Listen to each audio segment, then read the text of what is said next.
All right, so let's do this. Memory imprint improvements. Again, we talked about this a second ago. You need ego fragments to unlock this. Oh, but will that still be locked to how high you have your normal memory imprint? If that's the case, then it's kind of the worst of both worlds because you need something special and then it's still like locked. I thought you need like one per tier and then you can like go to a high one, but it kind of looks like you need their normal memory imprint as high as you want the imprint concentration, and they cost 12 silver transmit stones. Well, I mean, I'm not sure, but that's kind of what it sounds like. At least the ego fragments aren't too expensive. You can only get one per week though, so if you have a lot of ones you want to do the imprint concentration on, it's going to take a while. And then we get to the meat of this patch, hero balance adjustments. First, we're looking at Tenebria. Not a lot of people use her, so I'm glad she's getting a buff. Dark Explosion will have a 20% increase in damage. It's not listed here, but because that's all that's happening to it. Ominous Thunder now also has a chance to decrease speed for 2 turns, which is pretty amazing. I mean, there are lots of those Hall of Trial bosses now that need decreased speed placed on them for the extra damage, and having another hero that can do that's always good. And decreased speed in general is a really nice debuff. Nightmare will also now have a 75% AoE sleep attached to it. I mean, with the right speed stats on all of your heroes, a sleep can be just as, if not more effective than a stun. 75% AoE is pretty damn good. Finally, we get some buffs for like the worst Moonlight 5-star ever, Specimen says. I don't have him, but I'm still happy for the ones that do. I mean, I hope they're good buffs. So his Evil Claws just got a 15% extra chance to stun for a turn, 45% AoE stun. Yeah, I mean, it's better, I guess. But this isn't even his basic. It has a 3-turn cooldown. Guess he does get 50% combat readiness too. Well, it's better. Then we got Light Storm. Oh damn. Well, we have our second Extinctioner.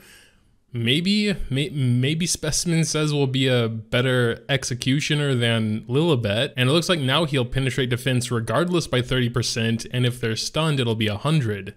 So that seems to have gotten a pretty decent buff, honestly. And I'm pretty sure this is only our second extinction or hero with an extinction buff on them, so it's something. Then we got Dominial. He has 1 skill buffed. Wow, his Ice Spear got a pretty massive buff.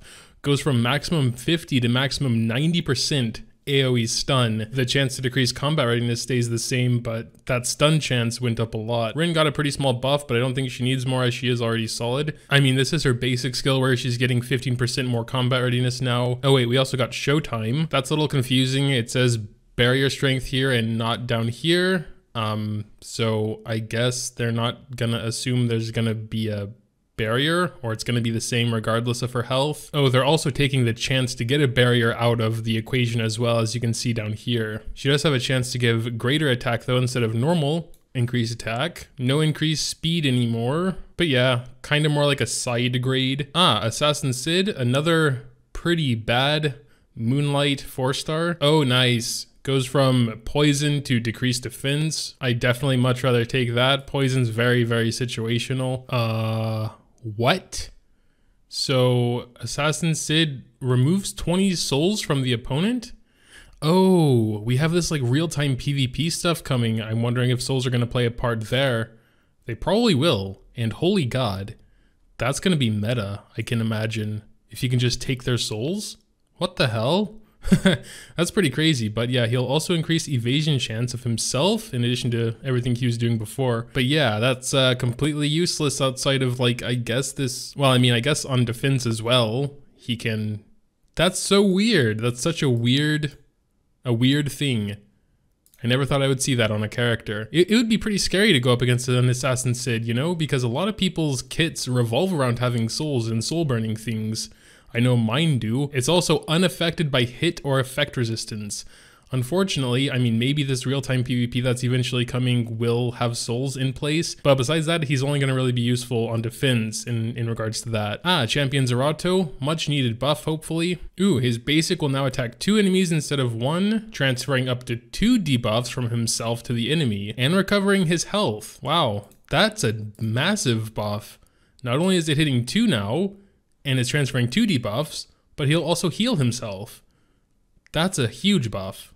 And that's on a basic. Also his passive, okay, he'll now be immune to stun, sleep, and decrease hit chance. Before it was just sleep and stun. And if he gets hit by any other debuff, he'll have an up to 100% chance to counter attack if he's hit while being debuffed. And his ult as well will be changed. I could have sworn this said 1 turn at first, which is why I thought he was so underwhelming, but maybe that was unawakened. And then still 75% chance, since you can decrease defense and attack, 75 is actually fine. And he'll also increase his own defense for 2 turns then as well. Healing, increasing his defense, pretty nice bruiser. And he's a mage bruiser. That's kind of weird. Oh snap, like one of the first heroes that got nerfed, that was like kind of a big deal. Elson getting buffed, I think. Oh, okay, he just has the cooldown reduced by a turn. I don't think anyone uses Meteor Shower anyway. Oh, but we also got Light's Protection, which is the actual good skill, and that's getting its cooldown reduced to a minimum of 4 turns, so that's actually not bad. Oh, and it'll now also recover health. Interesting. Here we have Arrowell, 3-star Light Knight. Damn, 3-star hero with an up to 75% chance to dispel 2 buffs on a basic skill. That's actually pretty crazy. Nice buff there. Escort got a nice buff too. The barrier will be presented at the beginning of battle and at the beginning of her turn, instead of just at the beginning of her turn. So if she's a little bit slower and an enemy goes first or whatever, you'll already have a barrier in place. Next we're looking at Mirsa. Instead of having a starting evasion of 15% and that goes up to 30% when her health is under 50%, she'll now just have evasion chance on her passive, and that can go up to 50%. I'm not too sure if I got everything here right, because I don't know what the base evasion there is, because you also get 5% evasion with skill enhance, but regardless it says maximum 30, maximum 50. She'll also decrease cooldown of her skills when she evades and increase her own speed for 2 turns.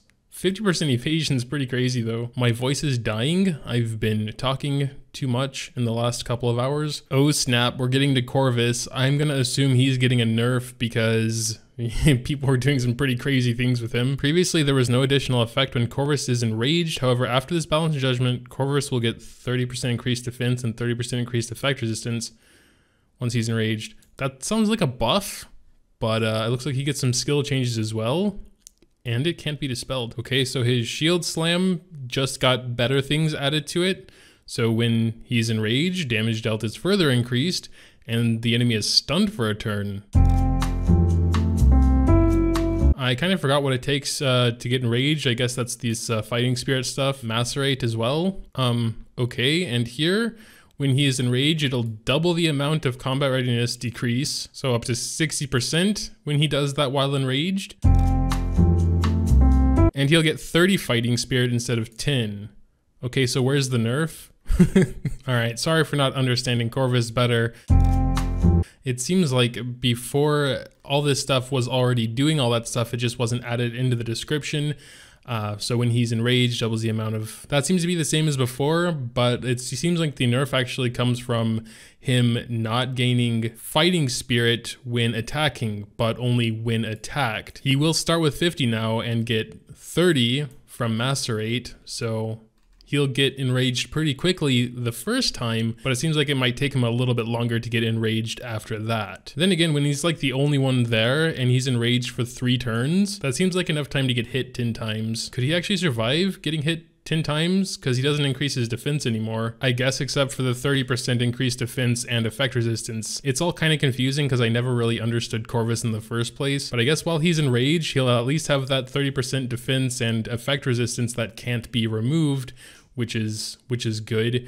It just seems like the main nerf here is that he can't enter enraged as often, depending on the situation, I guess. I'm sure he always got way more fighting spirit from getting attacked than attacking, so I don't know if that'll make a massive difference, but yeah, there's that. Hero Recall, Corvis, yeah, I guess. He doesn't seem like he's that much worse though. Then again, I don't fully understand him in all the scenarios that he could be in. But yeah, y'all know how recall works. You get back the stuff you put in. But yeah, and then there's the summon event, which we already kind of talked about. There's a little bit more info here.